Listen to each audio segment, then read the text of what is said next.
How are you doing? Good. You're back home. It's under the lights. It's a Sunday night national game. Excited?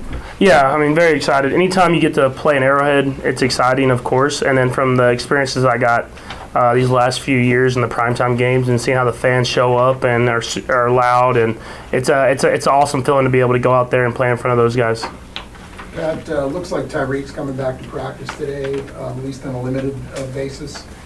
How long do you feel like it'll take you to get back what you had with him before he got hurt? Yeah, I don't think it'll take long at all. I mean, we've worked all off season, and then obviously working in training camp and everything like that. And then having the guys that we have around us, we just kind of rotate guys through and get guys reps. And so I think just having him out there and being able to just pick back up where we left off will be something that'll be easy to do. How much have you thrown to him, Pat, since, I mean, I guess when did you start throwing to him when you started able to throw? We saw Sunday pregame, but were there other times you've been able to throw? No, that was the pregame was the first time I was able to. So I'm glad to have him out here this week and be able to kind of get back throwing to him again. Patrick, can you just go through the pass to Pringle at near the end of the game that helped set up the touchdown? What was going on the play, and what did it say about him to come through in such a situation? Yeah, I mean, we have ultimate trust in him. I mean, he's a guy that's gotten the reps and worked his tail off over the offseason and in training camp, and so he got in the game. He actually got in the game the week before and made a catch, and then came in this week and he had a little shallow cross. It was man coverage, so he got open and beat his guy, and so I just put it on him, and it was a tough run of taking those hits and getting it down there to the 3-yard line and really setting up the touchdown that we ended up getting. You made it through. Kind of same thing about Deion Yelder. Hadn't played an offensive snap until Sunday, and he was part of the game. Yeah, it's the same exact thing. I mean, he got in the reps in training camp. Got a little banged up there at the end, so he wasn't able to kind of get going these first few weeks. But as he's kind of got evolved into the offense even more and more, he got his number called. He wasn't the first read necessarily on either one of them, but he came open, beat his guy in man-to-man coverage, and I was able to find him, and he made a play with it once he got it in his hands. Along the lines of that, you haven't had your left tackle for a good part of the season. You're leading wide receiver from last year for a good part of the season. You're starting running back heading in. Just what's it say about the team itself, offense and defense, that you've managed to be able to win all these games and get it done without those pieces? Yeah, I mean, it shows that the guys are ready. The guys that are not necessarily the starters are ready to play whenever their number is called, and it helps tremendously with the depth that we have on this team is that we can kind of just shuffle guys in and they can pick up where the other guy left off. And whenever teams try to take away certain guys from us, we're able to trust these other guys to make plays, and it will help us out in the long run. You've obviously been able to have success without Ty, but just what do you think you missed just not having him in the lineup? Yeah, I mean, obviously the attention that he gets, I mean, how explosive he is, he obviously can take a little shovel pass and take it to the house. I mean, we have a lot of guys like that, but he's a guy that defenses have to game plan for. Defenses have to account for him with maybe one or two guys to try to figure out a way to stop him, which helps everybody else out. And so having him back and when he gets back, I mean, we'll be able to utilize him and these other guys to really expand our offense, take it to another level. Patrick, is he chomping at the bit? Can you tell like he is so ready to get back out there? Yeah, I mean, that's how he is. That's how all the guys are. I mean, they want to get out there, but Rick and the training staff do a good job of putting them on that right track to get them out there and them being able to play at the top of their game whenever they're ready. You talked a lot about how much more comfortable you are this year and like the prep and just kind of what you're seeing defenses do.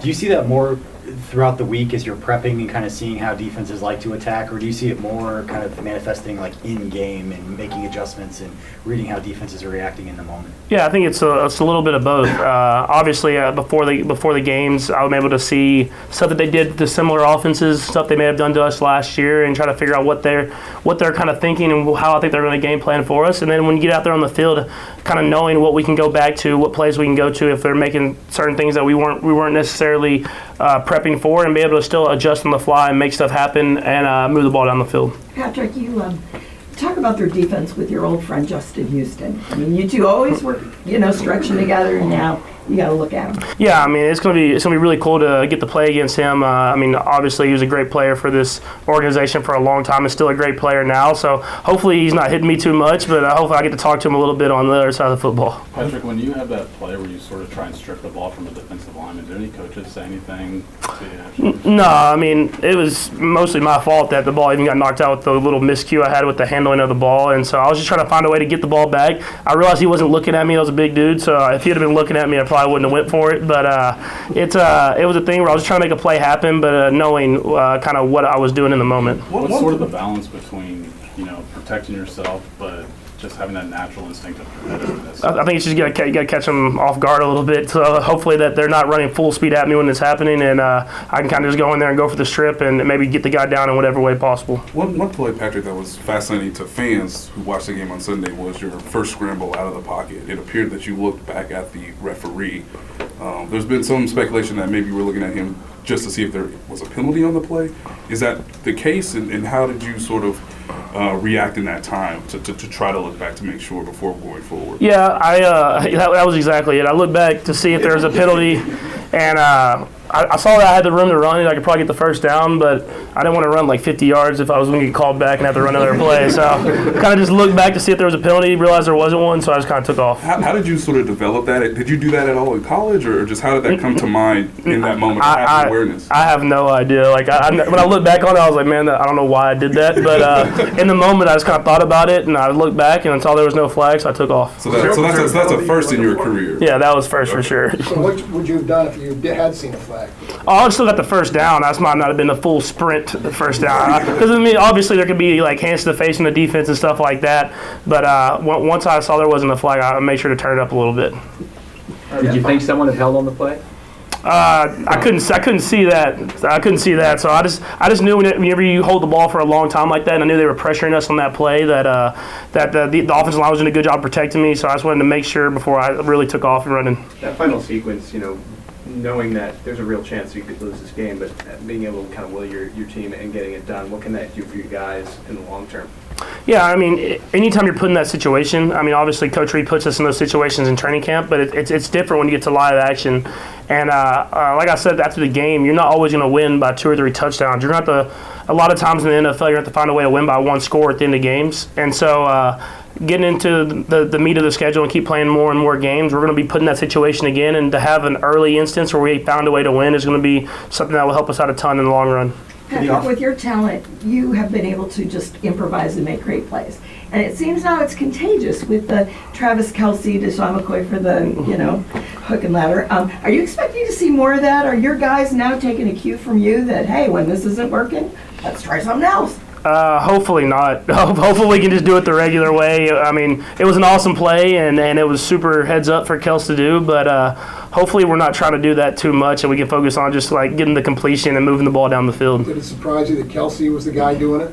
No, not at all. I mean, it was like the perfect 2 guys. I mean, with those 2 veteran guys that had the trust in each other to do that. But I saw it. I saw it in his eyes when I threw it to him that something was going to happen. So I mean, we kind of talked about it, and then it was an awesome play. But hopefully, we can stay away from doing it as we go along in the season. When you watched the tape of Sunday's game, how much of it was what they were doing defensively, or you just not being exactly where you wanted to be and learning from kind of what they did? Yeah, I mean, they obviously had a great defensive game plan and played really good man coverage and really got up there and pressed us and were physical. But there was times where either I missed the throws or the receivers didn't run necessarily the perfect route or a mixture of everything. Offensive line didn't block for a certain amount of time, and that's just stuff that we have to get better at as a team. We can't miss something here or there. Whenever we get those opportunities against a good defense like Detroit, you have to take advantage of those.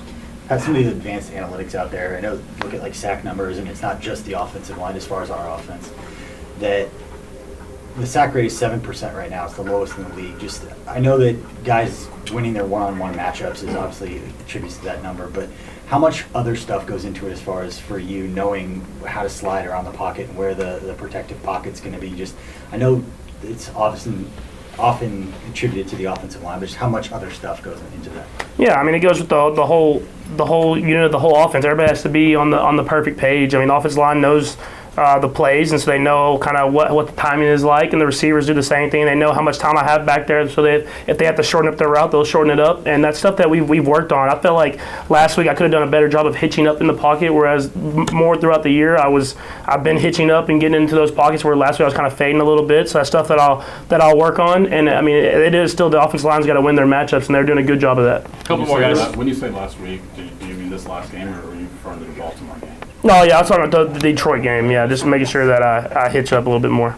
there is a throw to Kelsey around the broadcast. They were saying, look like maybe he cut off his route. He was headed to the sidelines, but there's some traffic over there.